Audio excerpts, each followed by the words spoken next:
সুপ্রিয় দর্শক আসসালামু আলাইকুম। যুবগ্রাম রাজশাহীতে সবাইকে স্বাগতম। দেখতে পাচ্ছেন এটা হচ্ছে ফল। এই ফলের নাম হচ্ছে আপেল। এটা হচ্ছে সামার গ্রিন আপেল। অর্থাৎ এই দেখতে পাচ্ছেন যে আপেল ধরে আছে। অর্থাৎ বাংলাদেশে এটার রেজাল্ট কিন্তু খুবই ভালো। শীতে কিন্তু আরও অনেক ভালো। এই গাছটি দেখেন, এই গাছটি কিন্তু হাইট হয় মেবি প্রায় 5 ফিট। মানে এভাবে ধরলে প্রায় 5 ফিট কিন্তু হাইট হয়ে যাচ্ছে। তবে ডালপালাগুলো নিচের দিকে আপনার ঝাঁকড়া ঝাঁকড়া পড়ছে। অর্থাৎ বনসাই টাইপের ছাদ বাগানের জন্য একদম সুন্দর একটি গাছ এবং ফল সহ গাছ, আপেল সহ গাছ। আসলে অনেকে বলেন যে আসলে ভাই বাংলাদেশের ওয়েদারে আপেল চাষ সম্ভব কিনা সেটা বলেন। আমরা কিন্তু বিগত দিনের আমাদের ভিডিওতে কিন্তু আমরা আমাদের মাতৃগাছ থেকে আপেল আপনাকে দেখিয়েছি। মাতৃগাছ থেকে কলম করে এই গাছে কিন্তু আমরা এই যে কলম কাটা কিন্তু ছাপ রয়েছে, দেখতে পাচ্ছেন যে কলম রয়েছে এখানে, জোর কলম।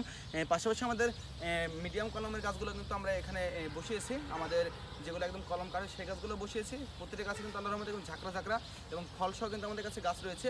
আপনি চাইলে আমাদের কাছে ফল সহ আপেল গাছ নিতে পারেন, ফল বাদেও নিতে পারেন। যার যেটা পছন্দ আমাদেরকে বলবেন, ইনশাল্লাহ আমরা সুন্দরবন কুরিয়ারের মাধ্যমে আপনার জেলা সদর পৌঁছে দেবো।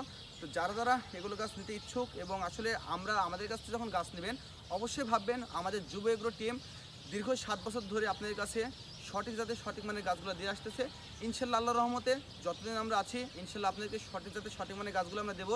তো আমাদের জন্য দোয়া রাখবেন, আমাদের জন্য সত্যের সাথে ব্যবসাটা চালিয়ে যেতে পারি। আসসালামু আলাইকুম।